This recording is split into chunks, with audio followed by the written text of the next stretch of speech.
बिस्मिल्लाहिर्रहमानिर्रहीम, अस्सलाम वालेकुम। I hope you will be fine. आज हम एक्सरसाइज 2.6 स्टार्ट करने जा रहे हैं जो कि रिलेटेड है सिंथेटिक डिवीजन से। सिंथेटिक डिवीजन मीन उर्दू में अगर हम इसको बोलें तो ये तरकीबी तकसीम कहलाती है। सिंथेटिक डिवीजन एक ऐसा मेथड, एक ऐसा process which is used to find quotient and remainder of a polynomial when a polynomial is divided by a linear polynomial। So ये definition मैंने लिख भी दी हुई है।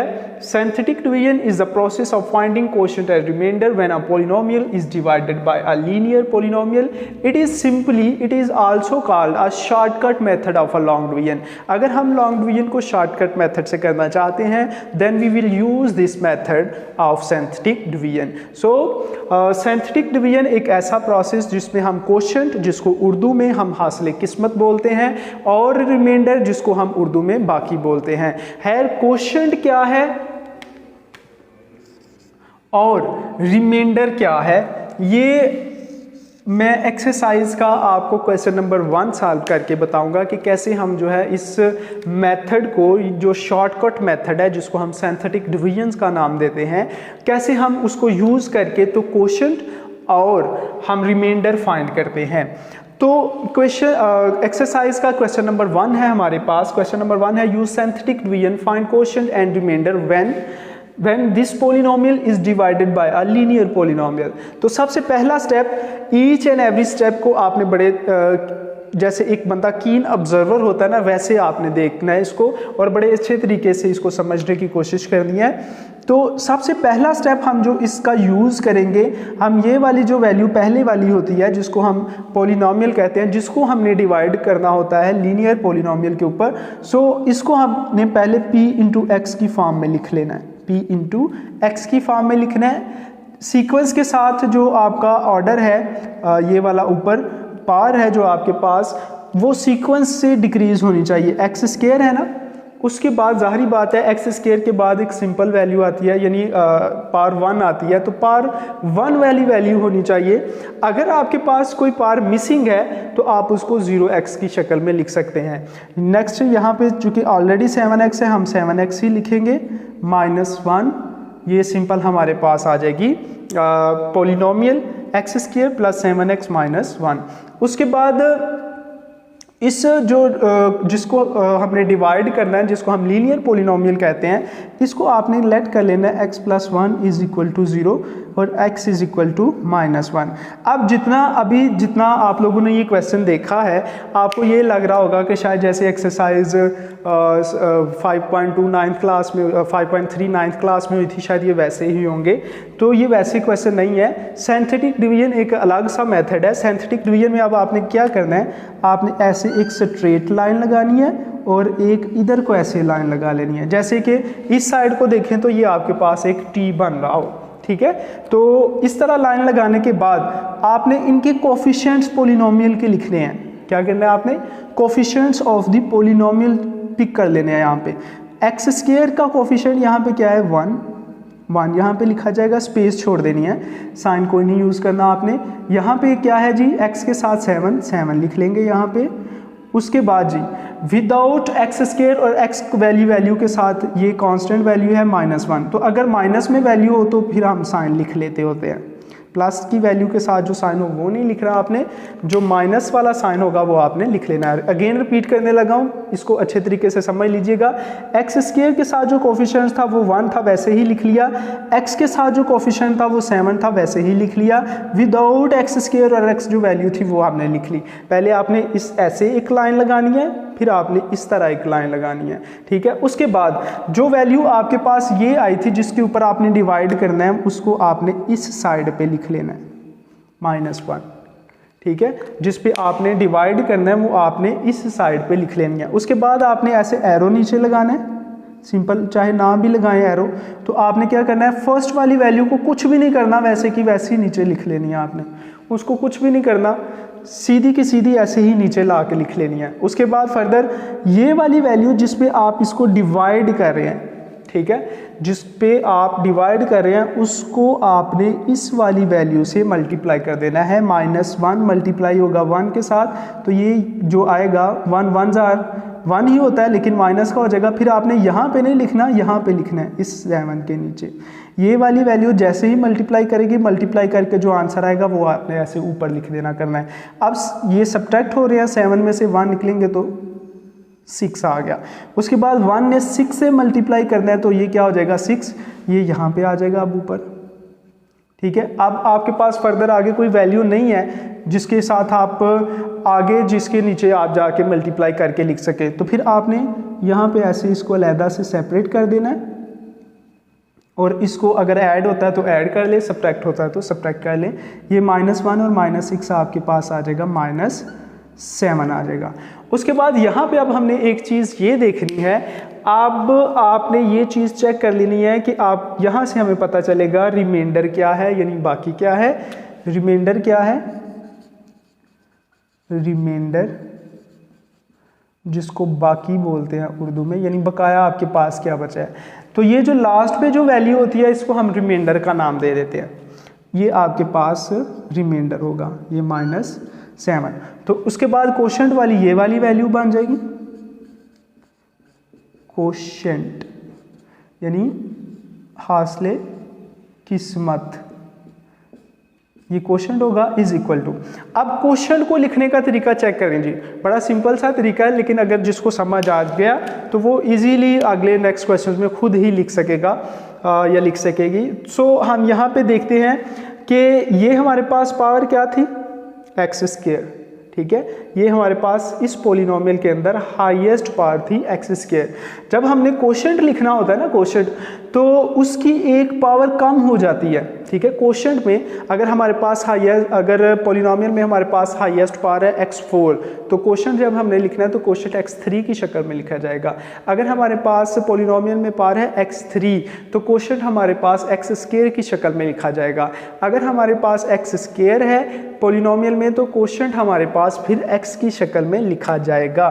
सिंपल x हमने लिखा, x लिखा, और ये वाली जो वैल्यू होती है ये कोफिशिएंट होती है x या x स्क्वायर का। ठीक है, यहाँ पे फिर आपने 1 लिख लेना है साइड पे, तो 1 नाम भी लिखे तो कोई बात नहीं। उसके बाद ये अगर प्लस का साइन है तो प्लस के साइन के साथ लिख ले, अगर माइनस का साइन है तो माइनस के साइन के साथ लिख ले। तो ये आपके पास हासिले किस्मत आ गया। हासिल किस्मत क्या आ गया आपके पास, x+6। बड़ा सिंपल सा मेथड है, अगेन रिपीट करने लगा हूँ। रिपीट इसलिए करने लगा हूँ कि पूरी की पूरी एक्सरसाइज इसी मेथड को हमने फॉलो करके तो करनी है। अगर आपको पहले ही क्वेश्चन की समझ ना आई तो मैं फर्दर आगे चलता जाऊंगा तो आपके लिए आपको कोई फ़ायदा नहीं होगा। सो मैं अगेन रिपीट कर लेता हूँ। यहाँ पे मेरा खपना जो है वो बेहतर है, ताकि आगे जो है वो आप बेहतर तरीके से इनको हल कर सके। सो खप लेते हैं यहाँ पे x² + 7x - 1, ये हमारे पास जो है वो पोलिनोमियल है। हमने पहले ये चीज़ चेक करनी है कि आया कि पोलिनोमियल का जो सीक्वेंस है पावर का वो ठीक है। अगर सीक्वेंस ठीक नहीं है, कोई वैल्यू मिसिंग है, तो हम उसको 0 की शक्ल में ऐड कर सकते हैं। जैसे फर्दर एक क्वेश्चन आएगा, मैं उसमें आपको इसको डिटेल से फिर बता दूंगा। अब जो वैल्यू जिस पे हमने डिवाइड करना है, हमने इसको 0 के इक्वल रख लेना है। 0 के इक्वल रखने के बाद वो आपके पास जो भी वैल्यू बन के आ जाएगी उसको लिख लेना है। उसके बाद जो पोलिनोमियल है हमारे पास, पोलिनोमियल जो है उसको आपने उसके कोफिशिएंट्स को आपने ऐसे एज इट इज़ नीचे उतार लेना है। जैसे x² का कोफिशिएंट 1, x का 7, और ये वाली वैल्यू वैसे की वैसे ही आ गई। उसके बाद हमने क्या कर लेना है जी, फर्स्ट वाली वैल्यू को ऐसे ही एज इट इज़ नीचे लिख लेना है। उसके बाद ये वैल्यू जिस पे आप डिवाइड कर रहे हैं उसको आपने ऐसे मल्टीप्लाई किया इसके साथ, और ऑनवर्ड आपने ऐसे इधर लिख लेना है इसको। 7 - 1 6, फिर -1 को 6 से मल्टीप्लाई किया, वो ऐसे आके इधर लिखा जाएगा। फिर ये जो अगर ऐड होता है सब्ट्रैक्ट होता है, इसको ऐड सब्ट्रैक्ट कर ले। अगर ये लास्ट वाली वैल्यू है तो ये आपके पास रिमाइंडर है, और रिमाइंडर से जो पहले वाला हिस्सा होगा वो आपके पास कोशेंट होगा। और कोशेंट को लिखने का तरीका ये है कि अगर पोलिनोमियल में जो हाईएस्ट पावर है आपके पास, उस पावर में से एक आपने कम करके लिख लेना है। अगर x² है तो कोशेंट आपके पास x की शक्ल में आएगा। आई होप सो कि आपको समझ आ गई होगी। नेक्स्ट बढ़ते हैं पार्ट नंबर 2 की तरफ। पार्ट नंबर 2 है, सबसे पहला स्टेप आपको अभी बताया मैंने। पार्ट नंबर 2 को हम ऐसे लिखेंगे p × x 4x³। अब ये देखें यहाँ पे x है, x² होना चाहिए था ना पहले x³ के बाद, क्योंकि पावर का सीक्वेंस जो है वो टूट रहा है यहाँ पे। तो हमें सीक्वेंस को मेंटेन करना है पोलिनोमियल के, तो हम यहाँ पे फिर क्या करेंगे, +0x²। यही चीज़ मैं आपको पीछे बता रहा था कि जब आपने पोलिनोमियल को लिखना है तो पार का सीक्वेंस आपने पहले चेक कर लेना है। तो प्लस 0x² हो गया, x² के बाद फिर x वाली वैल्यू ही आनी चाहिए, तो वो है हमारे पास, हम ऐसे ही लिख लेते हैं। फिर कांस्टेंट वैल्यू आनी चाहिए, वो भी है, वैसे ही लिख लेते हैं। अब फर्दर जो है वो डिवाइड करना है हमने, तो इसको पहले 0 के इक्वल रख लिया, x = -3 आ जाएगा। ऐसे स्ट्रेट लाइन लगानी है और ऐसे स्ट्रेट लाइन लगानी है। अब हमने कोफिशिएंट्स पहले लिख लेने हैं। कोफिशिएंट हैं 4, 0, -5 और 15। ये हमारे पास जो है वो कोफिशिएंट्स हैं। तो डिवाइड हमने किस पे करना है, -3 पे। पहली वैल्यू एज इट इज़ 4 नीचे वैसे का वैसा ही आ गया। 3 4 से मल्टीप्लाई होगा तो 12 आ जाएगा। 0 - 12 यानी -12 आ जाएगा हमारे पास। तो minus minus plus, 12 3s are 36, 36 में से 5 निकल आएंगे तो 31 आ जाएगा हमारे पास। 31 आगे फर्दर जो है वो मल्टीप्लाई हो रहा है। 3 1s are 3, 3 3s are 9 और ये माइनस का आ रहा है आपके पास। अब चूंकि ये माइनस का आ गया है तो 93 में से हमें माइनस करना है 15 को। तो 93 में से 15 को माइनस करेंगे तो ये हमारे पास आ जाएगा 13 - 5 8 आ जाएगा। सो 9 यहाँ पे आपके पास 8 बच गया था, सो ये आपके पास आ जाएगा 78। ये हमारे पास 78 आ जाएगा। उसके बाद फर्दर ये इसके साथ माइनस भी आ जाएगा। सो -78 आने के बाद अब हमने ये चेक कर लेना है रिमाइंडर क्या है और कोशेंट हमारे पास क्या है। तो यहाँ पे आप लिख ले रिमाइंडर -78। लास्ट की जो वैल्यू होती है वो रिमाइंडर होती है, बाकी होती है कोशेंट। क्या होगा आपके पास, कोशेंट किसे कहते हैं जी? कोशेंट फिर ये वाली वैल्यू होगी, रिमाइंडर से पहले वाली वैल्यू कोशेंट में आती है। पार को चेक करते हैं, हाईएस्ट पार क्या थी, x³ था। इसका मतलब है कि कोशेंट हमारे पास x² की शक्ल में होगा, यानी हो जाएगा x², फिर x, फिर कांस्टेंट वैल्यू। लेकिन ये 4 है यहाँ पे, x² के साथ 4 आ गया, 12 है यहाँ पे, x के साथ 12 आ गया। सो ये वाली वैल्यू वैसे की वैसी, 4x² - 12x + 31। This is the required quotient of this polynomial when it is divided by this polynomial, linear polynomial. So I hope so एक पार्ट मैंने छोड़ दिया है, वो आपने खुद कर लेना है। इंशाल्लाह उम्मीद है कि वो आप इजीली उसको कर लेंगे। नेक्स्ट हम बढ़ते हैं एक्सरसाइज 2.6 के पार्ट नंबर 2 की तरफ, यानी क्वेश्चन नंबर 2 की तरफ। और उसका पहला पार्ट है जिसमें कहा गया है कि find the value of h की कीमत मालूम करें। जबकि 3 is the zero of the polynomial. इसका मतलब ये है, जीरो ऑफ द पोलिनोमियल का मतलब ये है कि this one is exactly divisible by this polynomial. So इसका मतलब ये है कि 3 जो है वो एग्जैक्टली डिविजिबल है इसके ऊपर। तो सिंथेटिक डिवीजन को यूज करते हुए हमने वैल्यू ऑफ h फाइंड कर दी है। वैल्यू ऑफ h फाइंड करने के लिए सिंपल, आपको पहले भी बताया गया था कि इसको आप p × x की शक्ल में लिख लें और जो वैल्यू पहले मिसिंग है पार्ट्स वो चेक कर लें। 2x³ - x³ के बाद x² होना चाहिए। x² भी है, x नहीं है तो आप उसको 0x की शक्ल में लिख सकते हैं, +9।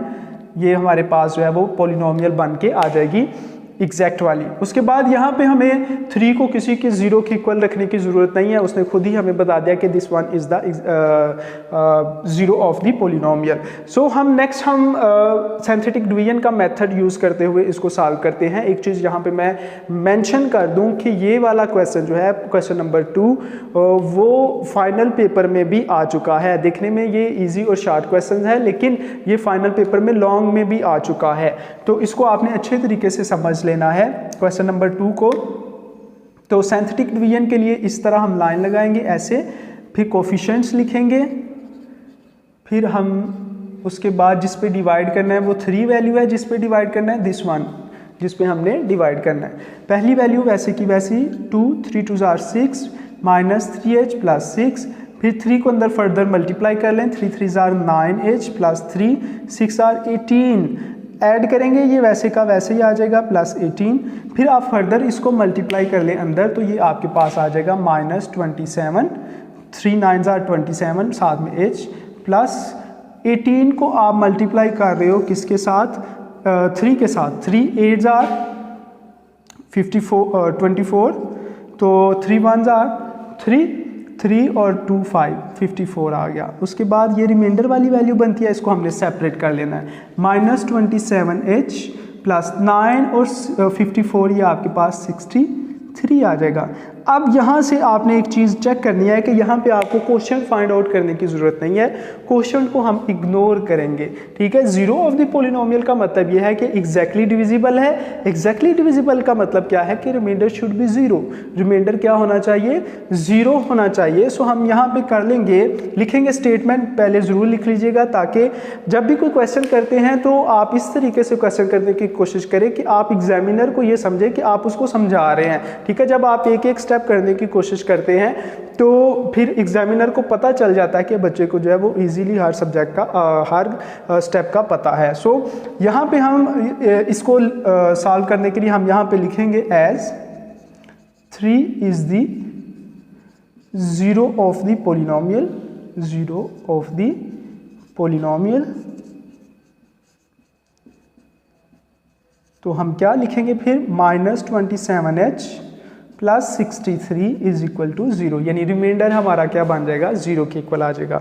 -27h is equal to -63, h is equal to -63 over -27, minus minus से कैंसिल। अब यहाँ पे ये कैंसिलेशन हो सकती है, तो किसके साथ करें जी, 9 7s are 9 3s are, so h is equal to 7/3 आ जाएगा। ये सिंपल आपके पास h की वैल्यू आ गई। फर्दर पार्ट नंबर 2 आप खुद कर रहे हैं। पार्ट नंबर 3 की तरफ आते हैं। -1 is the zero of the polynomial. Similar question वैसे ही का वैसे ही होगा। फर्स्ट स्टेप आप इसको पॉलिनोमियल की शक्ल में लिख लें, 2x³ x² मिसिंग है, लिखें पहले, प्लस 5hx -23 आ गया हमारे पास। उसके बाद सिंपल इस तरह लाइन लगा लें, 2 0 5h -23। फर्दर किस पे डिवाइड करना है, -1 पे। फर्स्ट वैल्यू वैसे की वैसी, -2 प्लस 2 5h प्लस 2, फिर ये -5h -2 बन जाएगा, -5h -25। तो फर्दर आप फिर यही वाला स्टेप यूज़ करेंगे।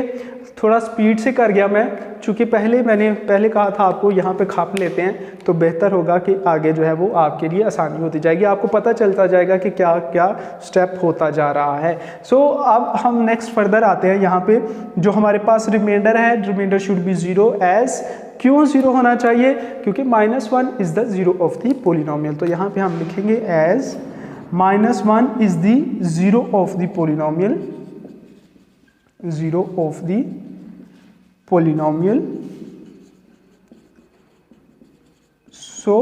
so क्या लिखेंगे अब हम, हम लिखते हैं जी -5h -25 is equal to 0, -5h is equal to +25, h is equal to -25/5, so h is equal to -5 आ जाएगा। ये आपके पास h की वैल्यू आ जाएगी। पार्ट नंबर 2 मैंने छोड़ दिया। पार्ट नंबर 2 आप इसका खुद सॉल्व करेंगे, बिल्कुल इसी तरीके से वो भी सॉल्व आपने कर लेना है।